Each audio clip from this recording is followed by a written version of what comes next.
In a few seconds, we'll be live.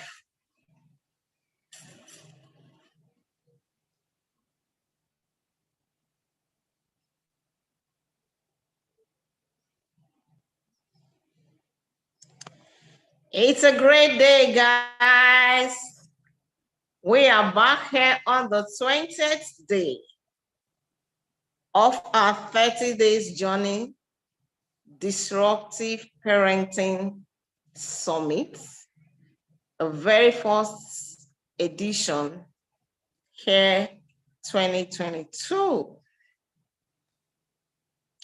We started 20 years, I said 20 years, imagine that. We started 20 days ago, and I'm excited to announce to us that today is the 20th day, and we are hosting someone very dear to my heart. In a bit, you're going to be seeing her. In the meantime, please take the opportunity and share, and share. Make sure you like our page, like our channel, put on the notification bell so every time we post a video or do an event, you will be notified. And please subscribe. Subscribe to our YouTube channel. I guarantee you that we have content that will revolutionize your life. Welcome to the 20th day of the Disruptive Parenting Summit.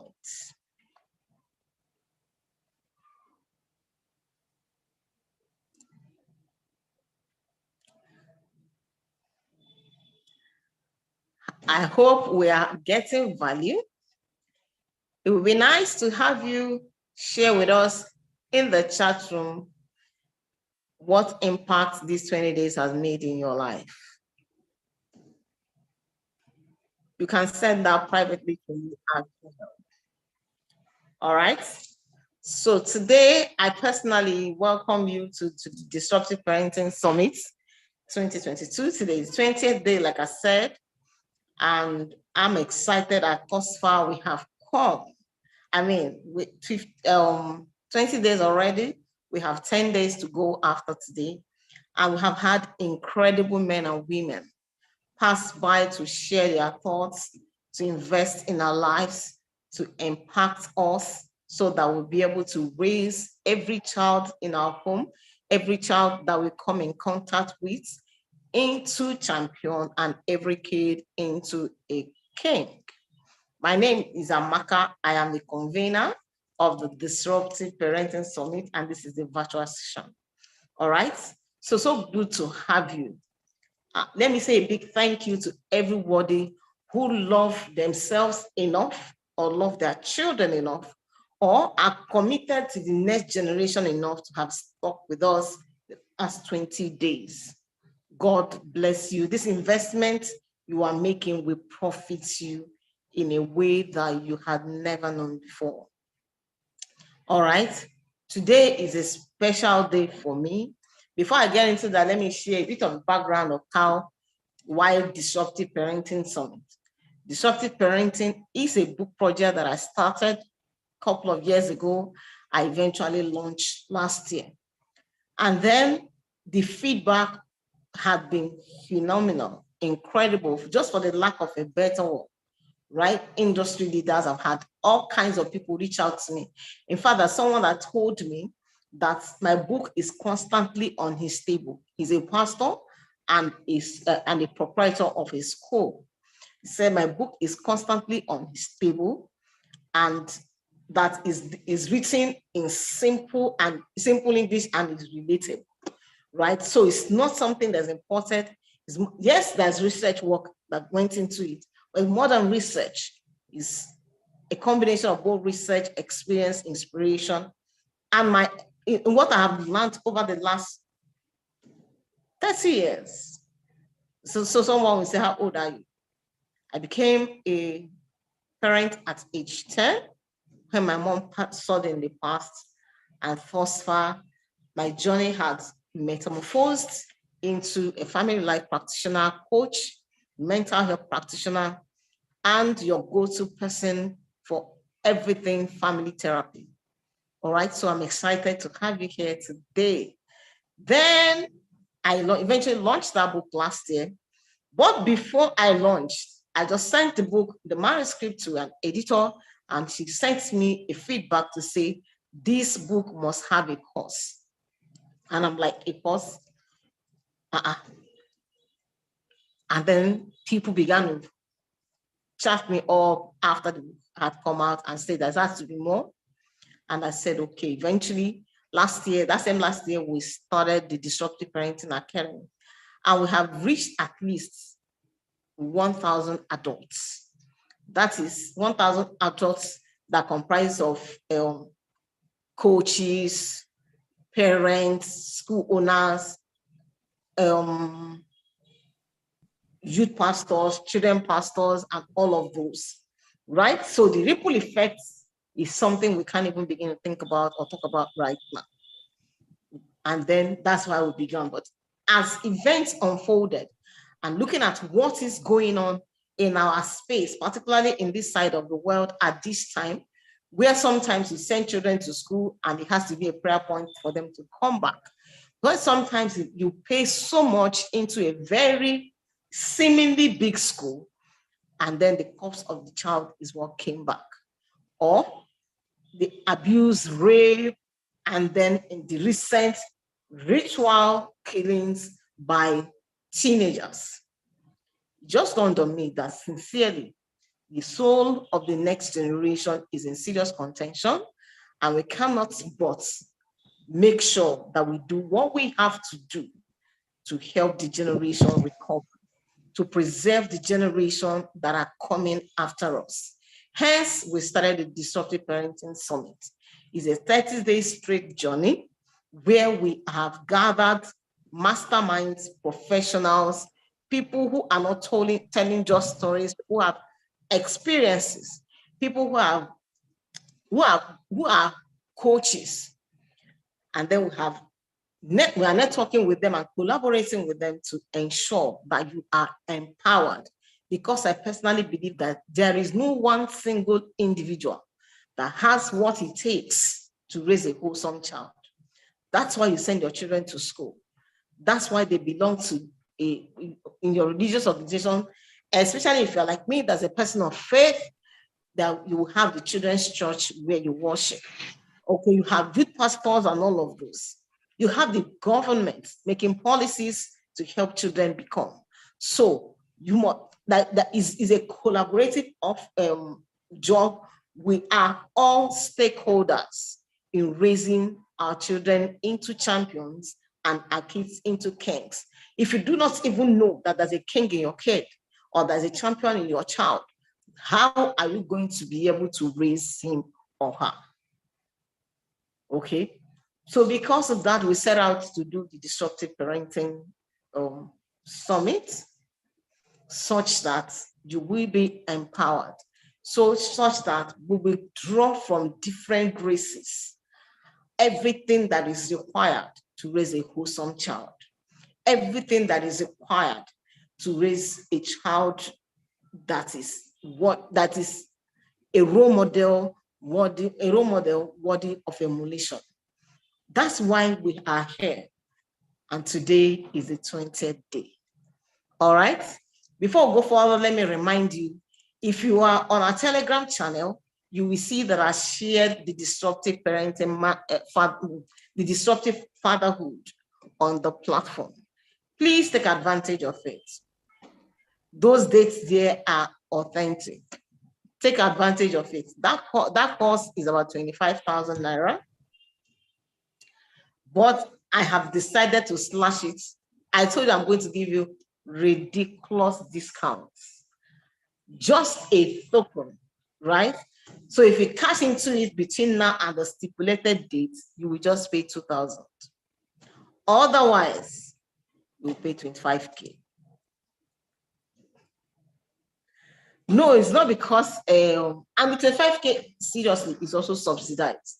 When you compare to the value you're going to be gaining, the value of that course is a lot more than that. But if you are a father and you don't want to remain as an ATM father. You don't want to remain as a, who is an ATM father? An ATM father is that father who jumps. As you live in Lagos, for instance, you wake up in the morning and you jump out, and then your children are still sleeping when you go. By the time you come back, they have gone to bed, and jump out the next morning. But you're paying the bills. You're sending them abroad to go for vacation. You're doing everything you're supposed to do, right? Except that your children, except that you are absent in their lives. So you are an absentee father, even though you live under the same roof and you're paying the bills. Okay? Consider an ATM machine. You know, this afternoon I was thinking about it. Consider an ATM machine. Do you remember the irritation you have every time you approach an ATM machine and is not able to dispense? That's the way your children feel every time they ask you for money and you don't pick the bills, because the only experience of you they have is an ATM machine experience. So you get angry every time you walk close, you get to an ATM machine and is not able to pay. Hence, your children get angry also every time you're not able to pay the bills. But you can change the narrative. You can change the narrative.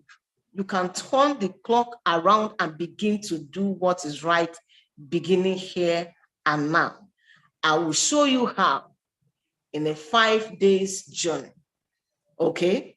Our focus in that course is disruptive fatherhood. How do you create an experience that your children will remember forever? How do you leave an indelible mark of love in the life of every of your children? I will show you in that course.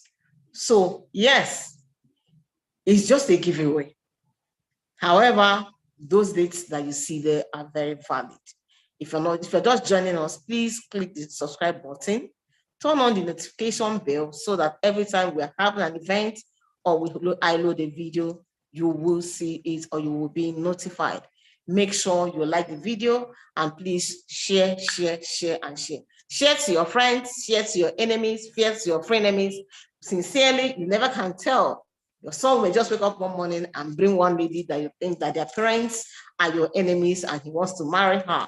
All right, so share to them just in case this work will change and revolutionize their life as well and they begin to behave like they should. All right. So once again, thank you for joining us today. In a bit, the next voice you will be hearing will be the voice of our guest for today. All right. So sis, are you there? I'm here. Awesome. So can you see a beautiful face?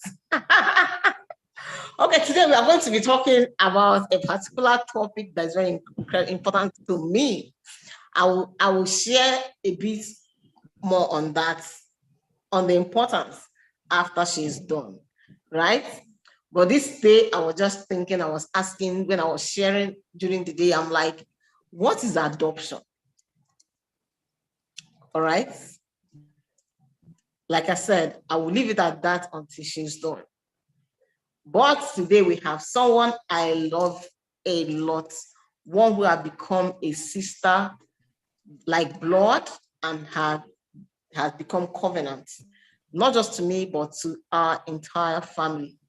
Today she has an incredible adoption story. I know personally, right? So it's not a story that somebody told you. It's something I have watched for years, and I'm like, okay, come and let us know how you got here. Okay?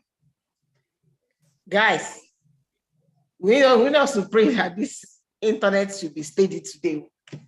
All right. So, and she's my sister, but beyond that, she's also a family life practitioner. She's many things to many people, right? She's an encourager, she speaks, she trains, she's a salesperson par excellence. If you need to say something, Coach Maureen, whatever it is, she will sell it. All right. Except that we're telling her to also sell herself, because she's selling every other person except herself. All right. So today she's going to be sharing with us. I hope you have your writing materials together. With the Disruptive Parenting Summit Joy that will bid you a warm welcome. Thank you for finding time to be with us today. The floor is yours. Take it off from there. Thank you so much for having me. I can imagine the part you said that we should share with our friend Mimi. I'm like, okay, which one is friend me? Our friends that are enemies or enemies that aren't strong friends? Thank you so much for having me around this evening. Like she said, my name is Omorinsola Bolu-Areola, but I just like to be called Morin. I love my name, Omorinsola, and I'm okay with it any day, anytime. The topic before me this evening is about parenting, adoption, fostering, and all. So I'm going to start by defining what parenting is. I'm sure you would have heard that over and over again since the beginning of this summit. Thank you very much for being here from day one. It's day 20. Awesome. Awesome. You are going to get a whole lot of knowledge, and I'm sure that you will be happy that you are here. So parenting is the activity of bringing up a child as a parent. It's the process of promoting, supporting the physical, emotional, social, intellectual development of a child from infancy to adulthood. Now, fostering or foster parenting also is a foster parent is a person who is officially taking care of a child, that takes a child into their family for a period of time without becoming the child's legal parent.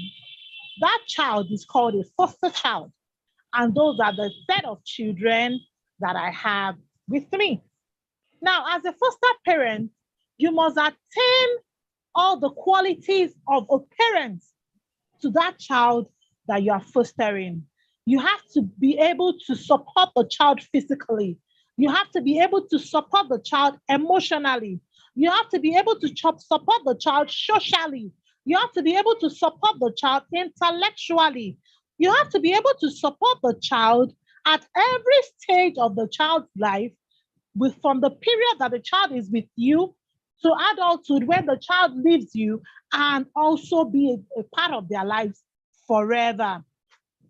Growing up, I decided that when I grow up, I would want to adopt children after, you have your own child, and when that child goes off to the university, you want to have another child in your house. You don't want to impact lives. So growing up, that's all I wanted to do.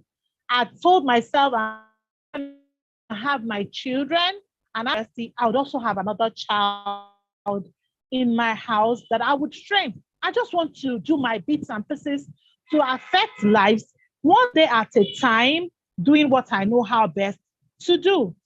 So looking at that, so I thought of adopting children. Adoption actually is the action that is legally taking a child to be part of you, as in taking care of a child that you would eventually take over as your own. But the whole idea is that when a child leaves to a tertiary institution, another one should be in my house. So I would adopt another one. Each time one goes to a tertiary institution, I'll adopt another one, affecting one life at a time, impacting one life at a time. But you see, 5 years ago, something happened. 5 years ago, I lost my older sister. And because of that, I had to take in few of her children. So I took in 3 of her children. And as at that time, I had 4 children already. So I had 7 in all, as at that time. But today they are 8. So when I took in those 3 children, they are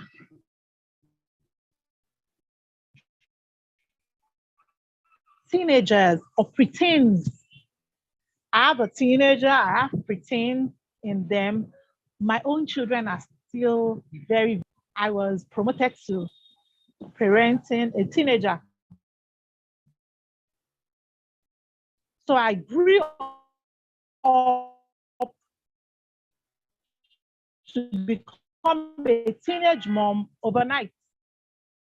And I just started have to like find out, make the children feel that, okay, their mom is no longer here and all. So I wanted a scenario whereby they will still see a wholesome auntie in me and see a wholesome mother in me. Are we together? Are we? So if you are hearing me, can you wave me, or am I talking to myself? Okay. I can't hear you because you had muted yourself, ma'am. I can hear you, yeah. Okay. So at first, it was moving from the position of you being an auntie to wearing the cap of a mother. Now, I have to also allow them grieve, overcome the grief, then try to live life newly and afresh. So it was a very challenging period, but we were able to weather the storm. You know, the cap is large. I can't deny that. But I had to fit into it. I had to do what must be done. And I had to learn in the process, mothering a teenage child. I had to learn to live my model.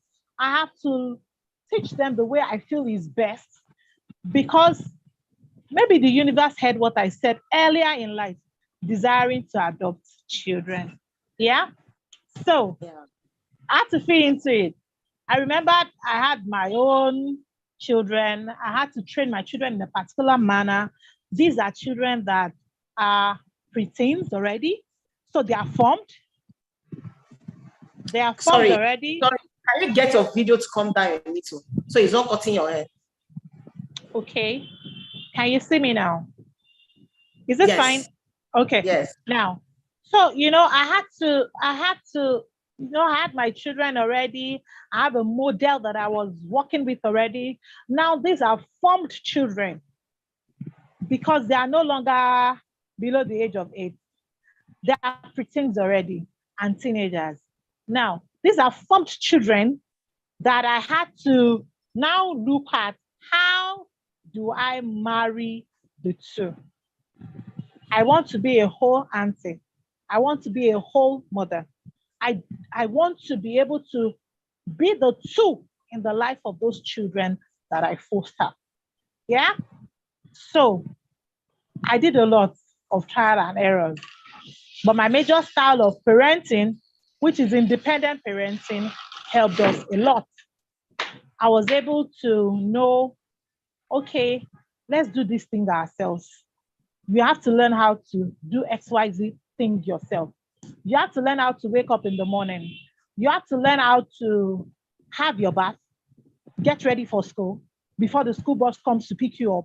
You have to learn those things. So as a mother, what do? I wake up early. I come to your room to wake you up. Once I've woken you up, my duty here is done. You are now taking up the duty by you going to get yourself ready for the day and make sure that you are done before the school bus arrives. So I taught them independent parenting, and it helped us to grow. It helped us to be able to assist each other, and we were able to live as one happy family. Now, seeing me as a mom and an auntie was a challenge. So the first thing I did is, you don't call me mommy this person or mommy that person. Call me your auntie. I'm cool with that. So that somewhere in your subconscious, you are still knowing that this is your auntie. Now, another thing is, I would also like you to know that I'm your mom, so you can share everything and anything with me. You can tell me your fears. You can tell me your challenges. You can tell me, we can share your happy moments together. We can share your sad moments together. We can decide, oh, let's pray about this thing. Let's fast together on this thing. You know, all the things that a true mother should do for a child, I should be all that to them. They can confide in me, you know? So them being able to see life in another model, different from the model that they had been brought up with, was also a challenge.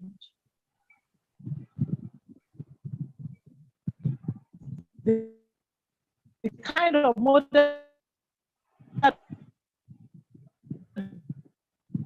that I live. If we have a sense is my own, I eat it, and every other person can eat it without me. We would not run that way. That piece of me will go around if indeed we love ourselves so much. So that is a model. And that's the model I had to let them understand and live with. Why? Because we are going to share rooms. Girls are going to have girls' rooms. Boys are going to have boys' rooms. We are going to share resources. I don't want there to be a friction. I don't want a case where someone will be like, I am in my father's house. And that person will be like, it's because I am in your father's house. That's why you could do XYZ thing to me. I don't want to raise a child that is not whole. Therefore, I told them, the first rule here is that everybody owns everything. We own everything together. As a member of this family, we share everything together. As a member of this family, we do all our things together. So we agree on what we want to do, and we all do it together. So I was able to bring them together with the knowledge of we are one. Like I would tell them, I want you to be in Paris tomorrow. And I'm coming into Paris. And I just know that, oh, somebody's got my back there. I want to be in Nigeria next tomorrow. And I know that, oh,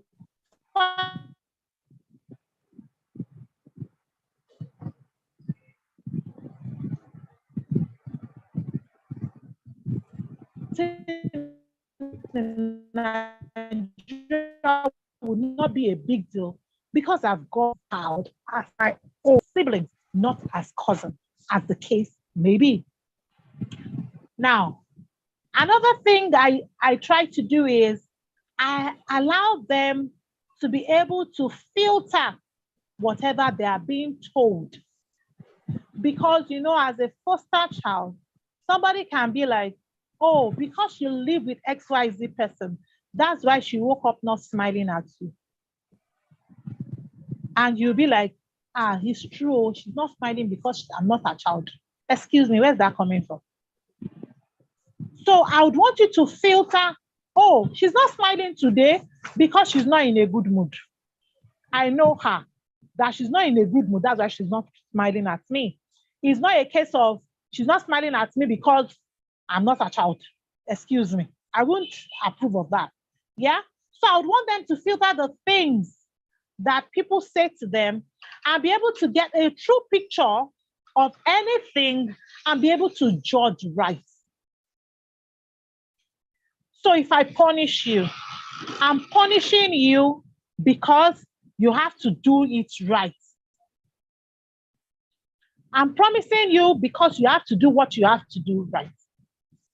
So if I come home and I see somewhere scattered and I punish you as an adult and I talk to a child, I am not punishing you because you are my foster child.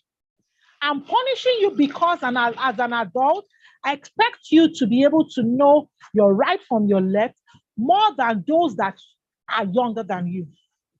I am punishing you because I feel you should be a model to a person that you are older than. As I am a model to you, you also model those that are coming behind you. So I am also teaching you to judge, not thinking from your head, but judging, looking at things wholesomely. Not judging half-heartedly, but judging wholesomely. Another thing that I do is I give so much room for you to be able to ask me questions. You should be able to ask me, oh, why did you do it the way you did it? So I won't say that because you are my foster child, you can't ask me questions. It's whatever I want or whatever I say. No, challenge me. You're as much as my child as my direct children. Because I don't know where my direct children are going to be tomorrow. You are older than them. I expect you to have become before them. So if you become before them, I expect you to also be able to put them in line, to teach them straight. Like my foster daughter, the first one is 19-year-old this year. And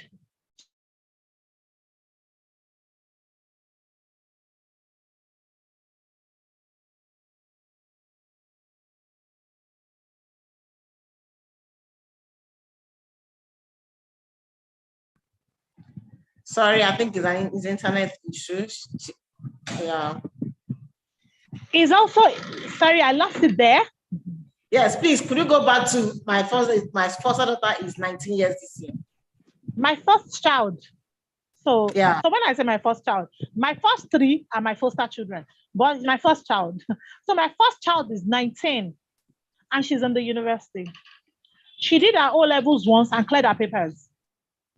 So I was able to tell the brother, you also have to work hard, study hard to make sure that you do it right. He also did his exam once and cleared his papers. They are both in the university. So she's 19, he's 18. Now, my third child is 14. She's going to write her SS exam very soon. She also knows that she has to be on top of her game to make sure that she does it right. What am I doing? I'm trying to model a pattern.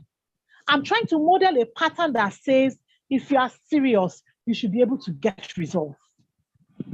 So I will be able to say, see, I'm not comparing you with XYZ, but I'm sure that if you put in effort, you'll be able to get results.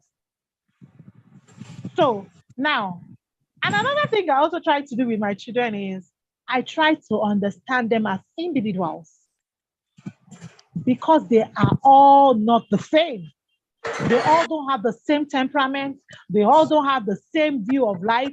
They all don't have the same likes and dislikes. They all don't have the same way that they do things. They don't. So I treat them as individuals. I lead them as individuals. So if I want to talk to my daughter, for instance, my first daughter, if I want to talk to her, for instance, and I just paint scenarios, she would understand. If I get angry, she knows, oh, she's angry, and this is why she's angry, and I have to take correction. Now, my second and my third girls, that's my own first biological child, and my second foster daughter. Yeah, I have two girls and a boy that I fostered. My 14-year-old. My 14-year-old and my 13-year-old are not children that you scream at. If you scream at them, they will draw into their shell. And you are not able to pass across any information. So what do? I tell them, you know why I get angry, you know what gets me angry, but you do it. Is that nice? Or I paint scenarios. If XYZ thing happens, people get angry. But you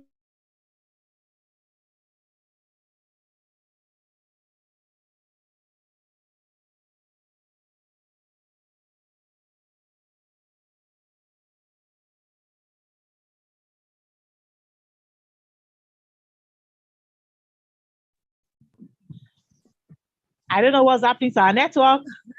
But we will get there. Don't worry, we are getting value. That's what's important. Now, what result did I get with my style of parenting? I have been able to understand their fears. I've been able to tell them my fears. There was a day that I was having a chat with the 8 of them, and I'm being like, well, I need to tell you guys something. They're like, what? I said, if any one of you get pregnant, you will not get married properly. We will not do big party for you. I will just take you to the court. I will pay 20,000 naira for your wedding, and you will get married. That shows that you are of age. You're of marriageable age. That's why you decide to get pregnant. I said, and if you impregnate anybody, I said, it's not a problem.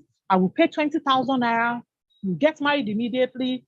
That means your education has finished. We are not going to do big wedding for you. We are not going to do that kind of a thing. And I was just saying my own, the way it comes to me. And guess what? My son took it to heart. So I'll tell them, if anybody wants to start to have boyfriend and girlfriend in this house, they should tell me, oh. And they'll be like, what kind of a so I will call them individually. So maybe when I'm in 300 or 400, that's what I'm saying. Now, I am trying to paint scenarios to them. So I tell them, see XYZ person. The reason why this person turned out this way is because this person acted in this foolish manner.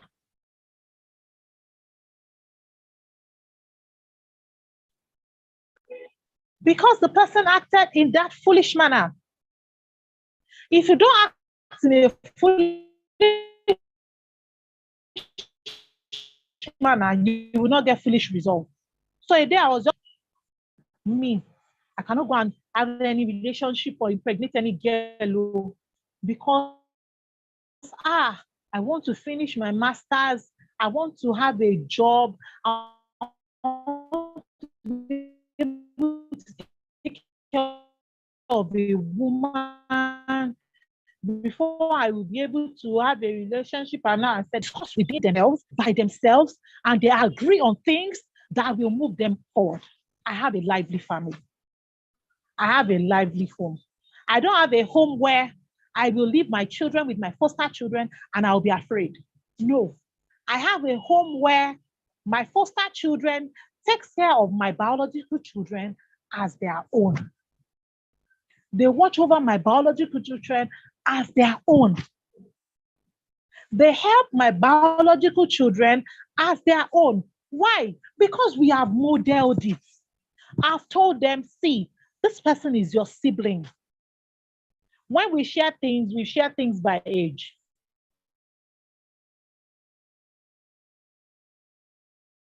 When we are picking things, we pick things by age.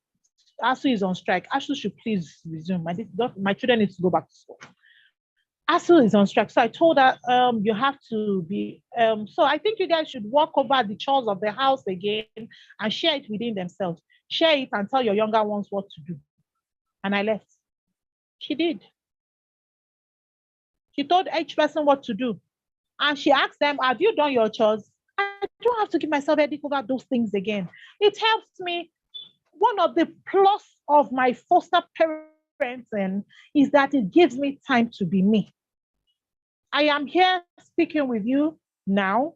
They are doing their things by themselves. They are having a party today. One of their cousins' birthday is today. They are there having their party and letting me be doing my thing. And I know nothing will go wrong. So that's part of my plus. So some people might think, why will I put somebody under my roof? Why will I not put somebody under? Excuse me, they are blessings. They are blessings. Now, like, I don't promise, what I don't try to do with them is I don't promise what I cannot do. I don't promise to them. I don't promise to my biological children.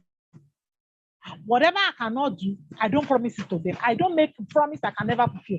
It's not possible. If you come to ask me for something, I'll tell you, we will work towards it. If we're able to get it, good for us. If we are not, we'll keep talking to God about it until we can get it, or we'll get an alternative. Now, the thing is, if I tell you something and I don't deliver, it will send a wrong signal. You could feel it's because I'm not your child. So I'd rather not promise you anything and have that your request in mind and work towards achieving it and tell you, pray to God about it, so God will bring it. That is our model. That is the way we live our life. So we are not envious of what we don't have or what other people have.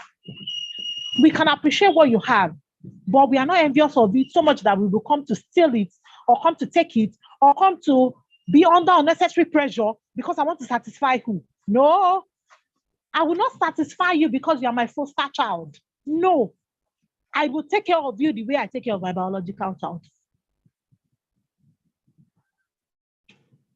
If I cannot do anything, like they have a dad, I'll tell them, can you please ask your dad? It's on my mind. I'm working towards it. If I'm able to get it, awesome. If I'm not, I have told you that we will work towards it. We are working towards it.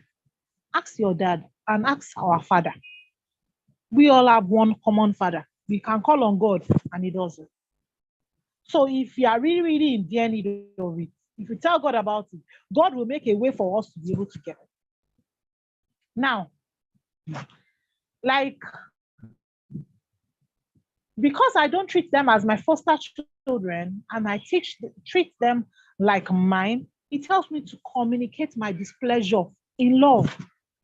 When they go out of context or go out of character, I can talk to them and they are not thinking otherwise.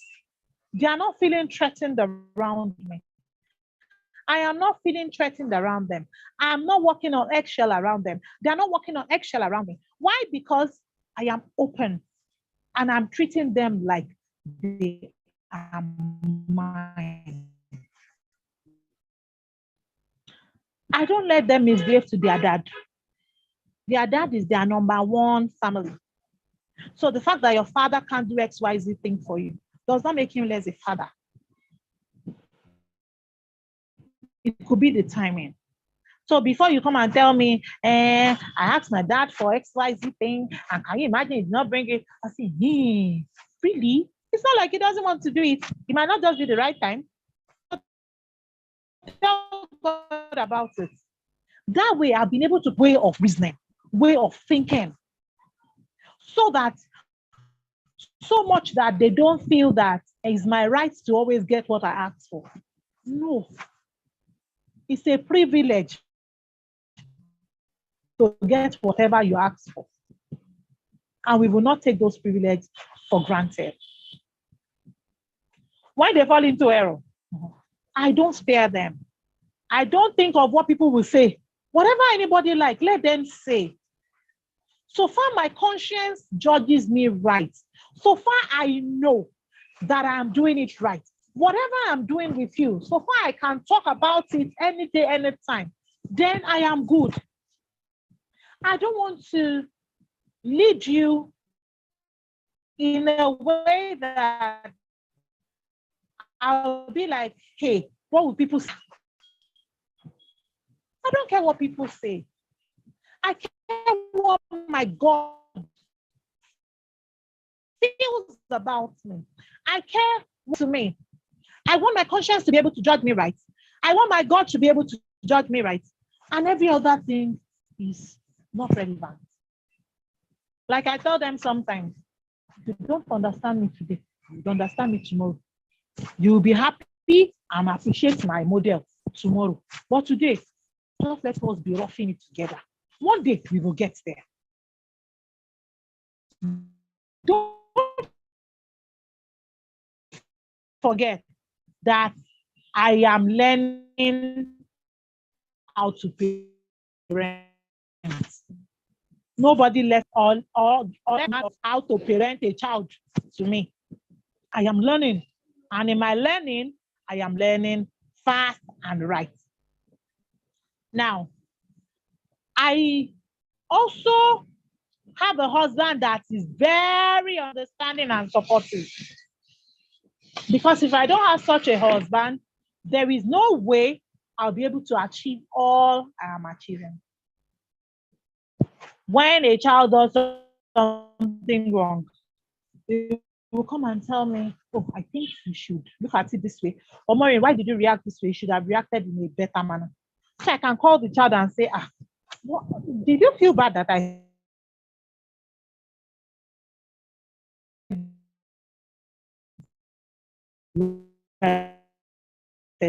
said, yes, I felt bad. I'm sorry. I didn't mean it that way. This is how I meant it. And we are good.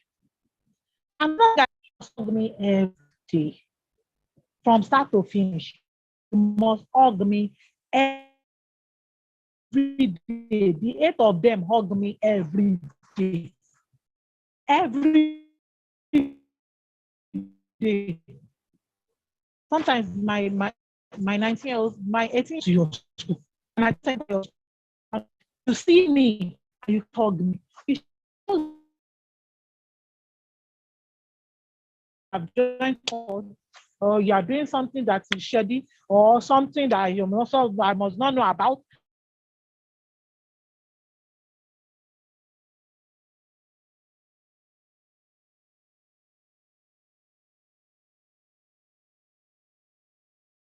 Being here so far, so good. I apologize. This again is our network issue. I'm sure she'll be back in a bit. Can't hear you if you can hear me. Your video is too high. Please, can you drop it a little? It's cutting your hair. Okay, sorry. Okay. So go ahead. So like I said, I make sure my children hug me every day. One, it helps them to know that I love them. Two, it helps me to know that they love me. Three, it helps me to know if they are keeping things away from me. Because the only time you will not be free with people is if you are doing shady things you don't want them to know about. So I make sure that they hug me every day. My 19-year-old will be like, oh, I say, you must hug me. Yeah, you are taller than me. Be taller than me. You will still hug me. I said, the day you stop doing what you're supposed to do around me, it shows me you are hiding something away from me, which I would not subscribe to. So it helps me to know if they are still in order, if they have gone away from order, if they are hiding something, if they are not plain, like that. And that has been what has worked for me up until now. With my supportive husband, my supportive children, because indeed they are all supportive. All of them. All of them. My children can think for me. My children can think that, oh, we need to do XYZ thing to make our life easier. And they are making life easy for me. I grew up in a home where my parents foster other people's children. So it's a model that I have seen over time. Like we have never lived alone before. But the thing is, I never thought that I will also foster people. I thought of adoption. Looking at it now, I am grateful that I took that decision, that my husband could agree that, oh, let's take this decision, it's fine. I am grateful that I took that decision because, one, I've been able to model to my children that you have to learn to give love. You have to learn to share with other people. You have to learn to allow other people in your space. My having foster children help my children to tolerate other people's excesses. So you have a fight, I will tell you, he's your brother. Go and sort it with yourselves. Sort it within yourselves. And the next minute they are playing. I have been able to raise an wholesome child by fostering. I've been able to raise a happy child by fostering. I have been able to have an independent life, to have time on my side, to be able to think and focus. Why? Because I am into foster parenting. I did not use these children to train my own children. I rather trained them together as one big family. I did not use these children to build my life. Rather, I built my life around them so much that they know that they are a part of me and we are growing together. I did not use these children against their dad to create an enmity and a gap, making them feel that, oh, their dad cannot do or will not be around or will not be there for them. No. I rather make them know that your dad is a part of your life. His job takes him away during the week. That's why I foster you. Therefore, when you have time to stay together with him, you will make the best use of that time. I will ask my foster children, have you called your dad today? Have you checked on your big daddy? Why? Because I want them to have it in their subconscious that we have a father that we also have to learn to love on, not loving on me alone. I want them to become tomorrow and remember that we have a dad, a biological one at that. So I hope I have been able to teach one or two things with what I have said. And I'm not saying my model of parenting is the best, but this is what has worked for me. I have been able to teach them how to pray, teach them how to believe God for everything, everything. There was a day that my son caught me in a prayer group, a prayer group for Omo-Oikeh moms. I will join because I had to pray for him to pass now. As he's reading, I'll be praying. So one day, he was just going through my phone. He now saw Omo-Oikeh moms. What is Omo-Oikeh mom? He opened it. He saw that I was praying for him. So he came to me and said, Auntie Maureen, so you have been praying for me. I said, I cannot afford that you fail. That what will my testimony be now? So let me pray. You'll be reading. So I taught my children how to pray by modeling, how to trust God for things by modeling it.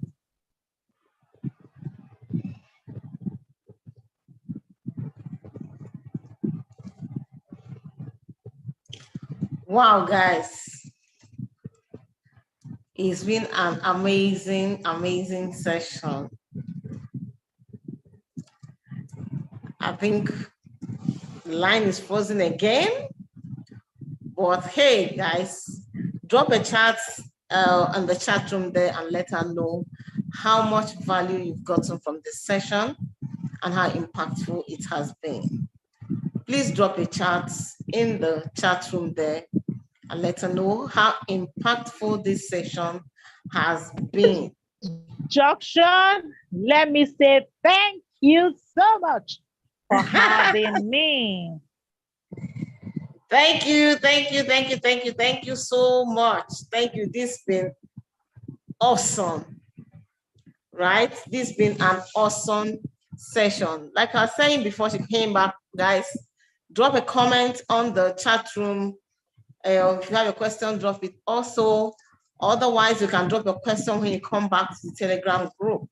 We'll make her feel loved, appreciated, and please also drop your takeaway. All right. One of the things that I appreciate is that us lifestyle. There's no division between these are not my children and these are my children. Right? Growing up, I know of a family where the mother had a way of treating other people's children. The husband had a very large heart. He was also well-to-do to a very large extent. So he was in the city. Oftentimes he will go home, and if he finds a relative whose child is very intelligent and they cannot pay school fees, he will bring this child back and give the child a scholarship. So the child will start going to school from his home. All right. But he didn't know that his wife used to finish making soup, for instance. I'm not telling you hearsay, right? True life story. I will not just mention names. His wife used to finish making soup, dish out the soup that she and her husband and her children would take, and pour water into the remaining one. All right? So these children realized, what did they start doing? Every time and then they had grown to a point where they used to cook. So every time she asked them to cook, they would take a little more of everything she told them to take. All right? For instance, if you say cook 2 derica of rice, they will cook 2.5. If you say take 1 kilo of chicken, they will take 1.5. What will they do? Whilst that rice is on fire, and I'm telling you the true life story, whilst that rice is on fire, they will eat the half hot. All right? That was the first time, the first place I saw that a human being can put hand into akara. You know, what they call it now, bean cake that is being fried. A human being can put hand from that fire, pull out the bean cake from fire and eat. What was the effect? One of the effects was that she did now know that because they were children, her children also began to live like that. So her children, quote and unquote, also began to learn how to steal, learn how to lie, learn how to disobey their parents because of the way she was treating the other people's children in her home. As I usually tell everybody who cares to listen, being a foster parent is a privilege, just like parenting your own children is also a privilege.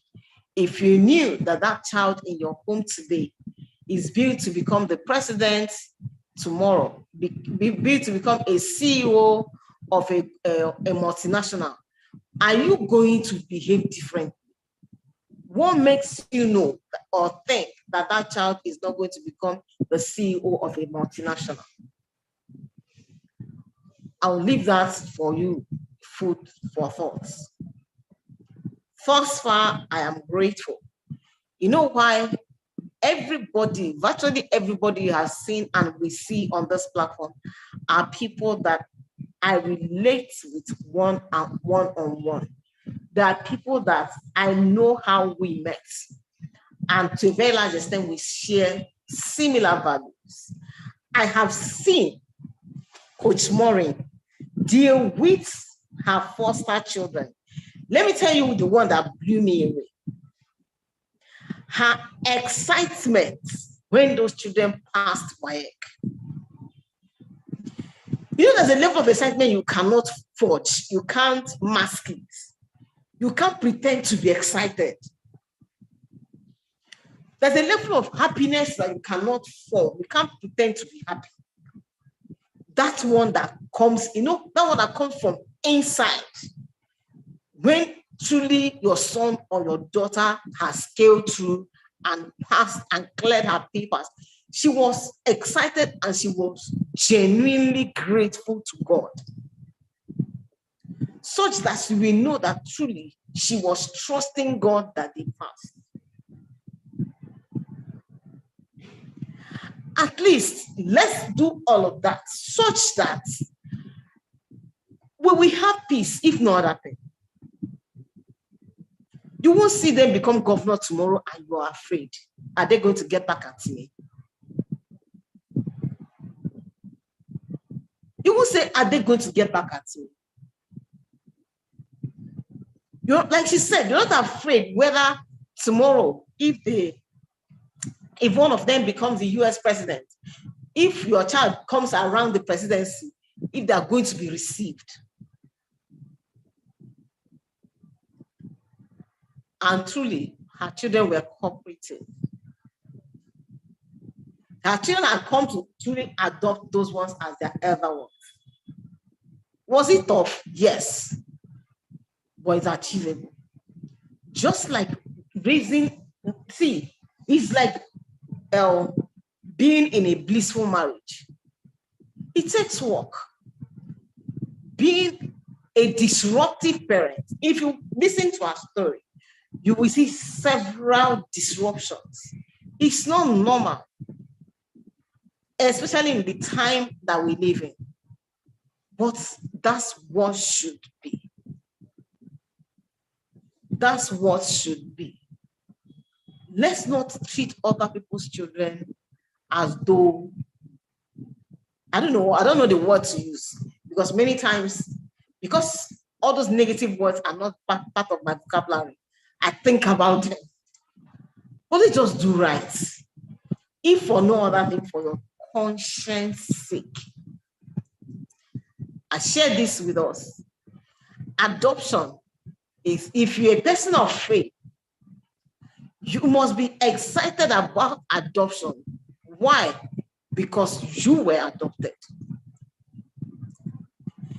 In fact, Jesus at some point said, you are no longer friends, you are brethren. God sent Jesus and we were adopted into the family of the beloved. God loves you and I so much that sometimes we are battling to even receive God's weight of love. So all those now fighting people and behaving funny with other people, where did we get it from? It's definitely not a fruit of the Spirit. Right? So in parenting an adopted child, particularly for a family that is this big, you must use the independent strategy. Let your children be independent. Well, you will first of all model independence. Teach them the model. They will see you pray. They will see you sing. They will see you serve. They will see you give. And then you begin to say, this is the model that we are going to be running. All right? That's where you will have your level of sanity and you'll be able to have your own time, such that you're not caught up in the overwhelming situation of, having a large family. All right? Also, like she mentioned, let's run an us model and not a me model. An us model. Very critical. Now, one of the things that those children have learned in that home is teamwork. Once they get into an office, a business, wherever they go to in life, that skill of team spirit, they already have it. So connecting with other people and accommodating other people will no longer be a problem to them. Why? They have learned teamwork from home. She has also taught them family. She has taught them to accept other people. The family is a small nation where we can teach a whole lot of skills. Let's take advantage of it. Let's leverage on it. And see, that's something critical she kept saying. They have a father. She didn't go acting or behaving in a way that will make them begin to disrespect their father. All right? So while she's in their life, their father is also in their life. And it's not only her. Incredible supportive husband that she has there. The way they relate with her, that's the way they can go to her husband and say, Uncle Bolu this, Uncle Bolu that, Uncle Bolu is the other one. And the same way. Okay?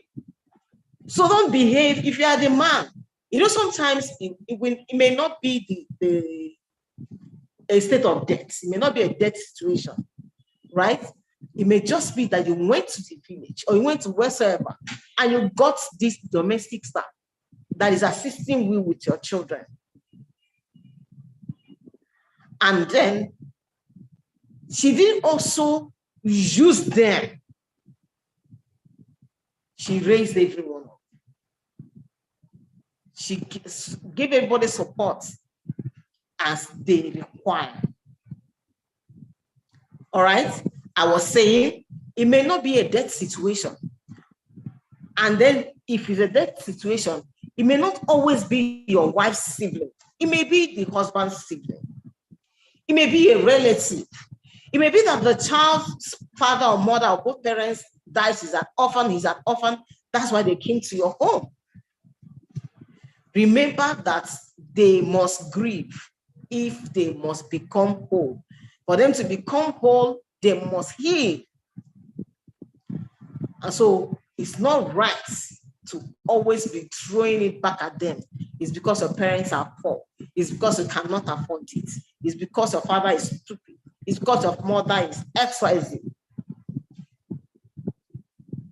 Let's allow everyone around us to be human, to get a life, to just know that parenting is basically an 18 years journey. That's like one of our speakers had told us, parenting is a lifelong journey. But raising them, there's a 18 years window that you have to impact their life. After that is the results that you begin to get. All right. So thank you for coming. I deeply appreciate it. And keep the word. You know that I know this thing, right? And so there's nothing she told you here that she's not doing. All right. So one thing before we just go. If there's someone who is foster parenting right now, who wants to start, who this session has disrupted his flow or her flow, and she wants to begin to do it right, what is the one thing or what's your advice to him or to her? My advice to you is be you. Be real. Do you. See, it is when you're trying to be somebody else or to make sure that somebody accepts you in a particular manner, or you want them to see you in a particular way, you will be very, very careful. And the day you become you, they will take it like, this person, so this person is like this. But if you are real, if you are you from day one, they would accept you as yourself. And they will be able to relate with you as you. For instance, if you come to my house and you say, so they can come to your room and lie down on your bed. Shebi is my room. Shebi is my bed. Shebi is our house. Why can't they come to my room and lie down on my bed?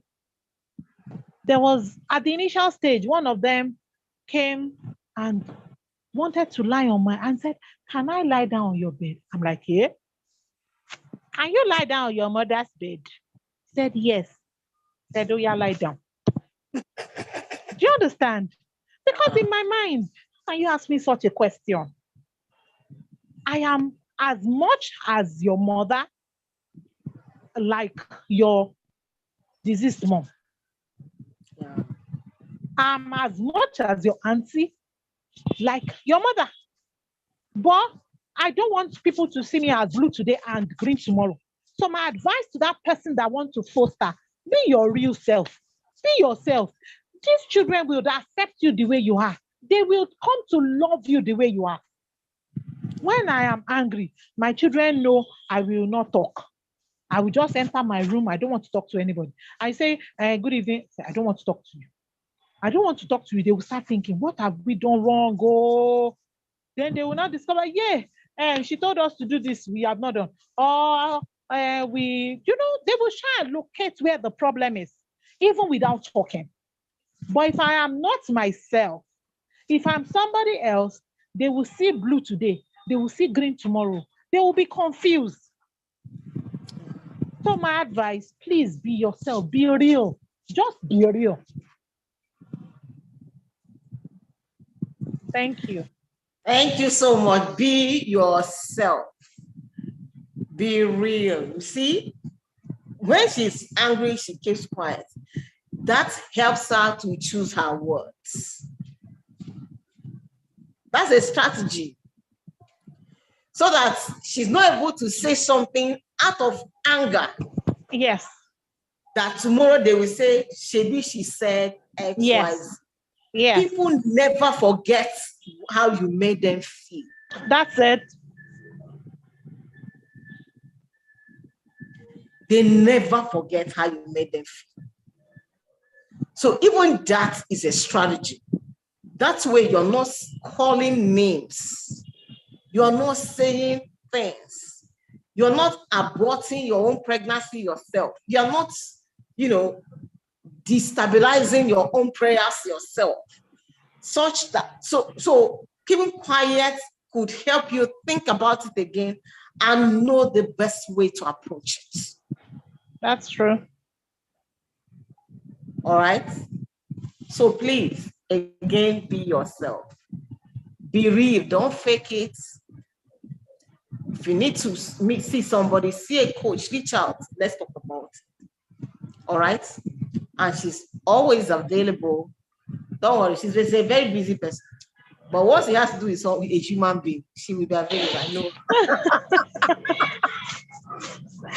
Oh, Father. Once you her and say, and I listened to you yesterday, and this is where she will drop everything. I know. Right? Yeah. So, where do we meet you? Social media handle, page, contact. Everything is Omorinsola Bolu-Areola. Facebook, Omorinsola Bolu-Areola. IG, Omorinsola Bolu-1. My phone number, you can always reach Coach Amaka to get it. I'm just me. I'm just real.